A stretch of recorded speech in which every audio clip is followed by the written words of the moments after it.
Hi everyone, thank you for tuning in. I'm going to jump right in. This video is very basic, straightforward, and easy to follow. I've included some checkpoints below as well.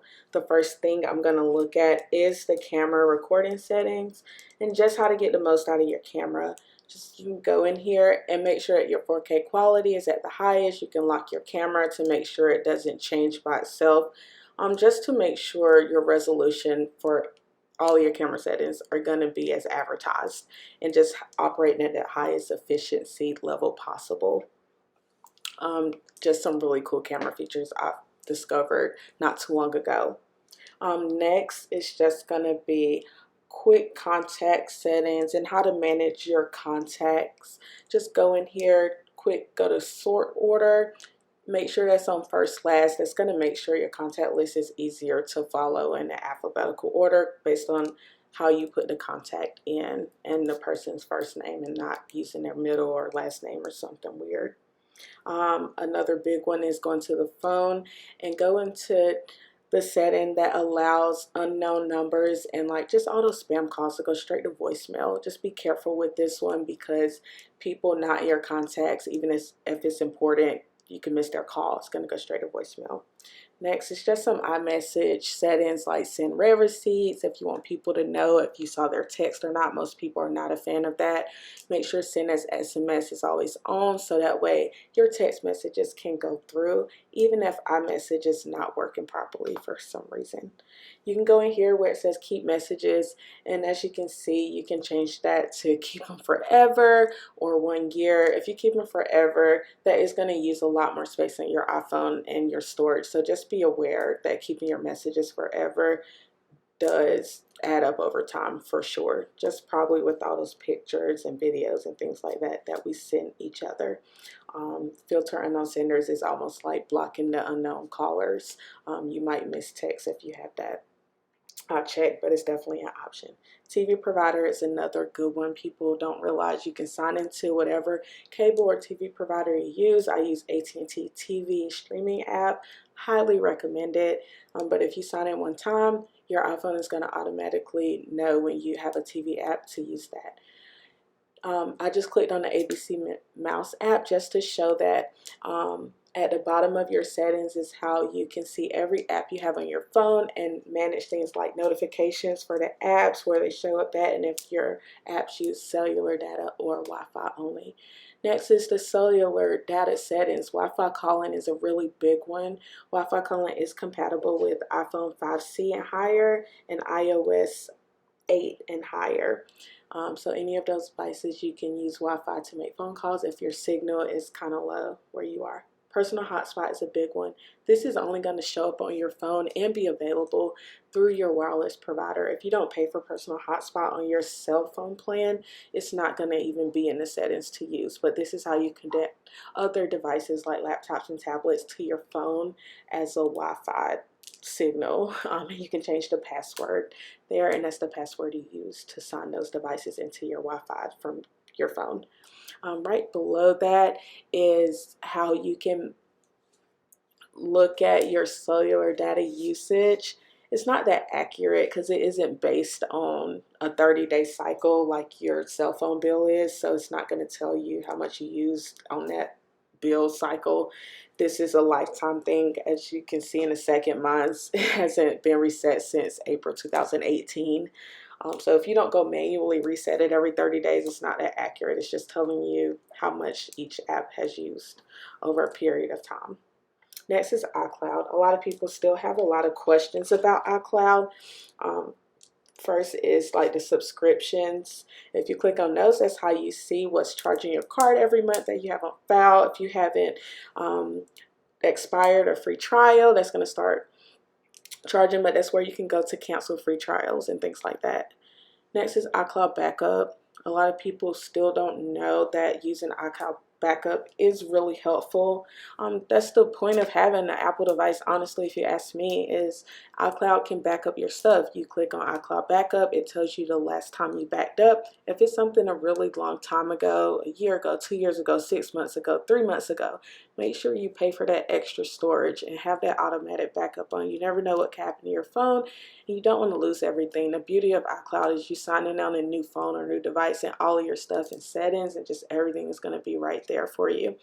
You just have to take advantage of that iCloud backup feature and make sure you keep it up to date and keep that storage free. Which brings us to the next thing, is how to manage the storage. If you click on that, that's how you can update your storage plan, see what all is on the backup, and how you can clear that up.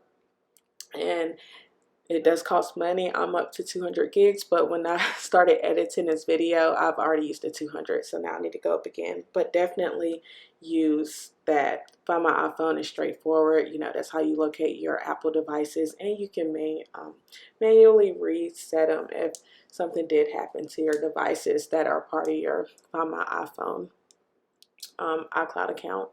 Family sharing is a really big one these days. When whole families have Apple devices, you can share Apple Music subscriptions so you don't have to pay individually. You can do location sharing, so that way you can always have a peace of mind knowing where your family is. You can also share that storage we were just talking about, and do screen time. This is like parental control, so a lot of parents and things are gonna definitely want to use screen time in the family sharing iCloud feature. You can control what apps your kid has permission to download, things like that. That's your parental control there for sure. So make sure you definitely explore using family sharing if you're wanting to, you know, manage what your kids are doing. Next is pretty simple. Display is how you can do the light dark mode that came out with iOS 13. Dark mode is pretty cool. Mine is on light mode, as you can see right now. True tone is something to look into as well. Definitely Google blue light and see like some of the things that some people say are harmful about blue light and the electronic devices that we use, because True Tone is going to combat that. So that's why I try to make sure I keep my devices in True Tone. I do keep my brightness all the way up all the time. So definitely True Tone is helpful for me. When someone told me how harmful blue light was, and I was looking at my phone all day with blue light without True Tone, it's going to make it more yellow. Text size, you can go in and make your text bigger or smaller, pretty straightforward there. Another thing you can do with the text is make it bold. So as you can see, you can change it to bold or change it to normal. And then the view, they have standard versus zoom. That came out a very long time ago, I think with the iPhone 6. So it was a while ago. And you can just magnify your apps and things like that. Another one is privacy. That's a really big one these days. You just go to that privacy and it breaks it down. This is the location privacy, as you can see. And as you already knew, like a lot of apps and things can access your location. I try to do while using for a lot. I only do always if it's important, like Uber or GPS app, something that's helpful, so I don't have to go in and change it back. Also a big one is camera privacy. Usually social media apps and things like that are gonna need you to say allow for camera if you want to upload videos and pictures. That's the only way you're going to be able to do those types of things, is to allow. The same thing with microphone. It should just be social media apps and things like that there. Speech recognition is a really big one. Oh yeah, photos, that's a big one. But of course, you see all the editing and social media apps are going to need access to those things. Speech recognition is a big one. I don't use Siri on my phone, so that's why nothing is there, but I assume Siri will probably be there if I used it. So yeah, make sure you go in privacy and look through all that stuff. That's a big one these days. Another one is email. Pretty straightforward. Click passwords and accounts, click add account, and click your domain. Really straightforward with that one, and just sign in with your password.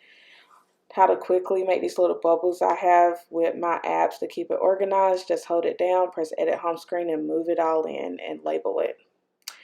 Thank you guys for watching. That was pretty straightforward. I will be doing another video when I go through and see some stuff I left out, but definitely comment and definitely subscribe so you can stay up to date on the latest like tips and tricks. I want to help you guys. Thank you.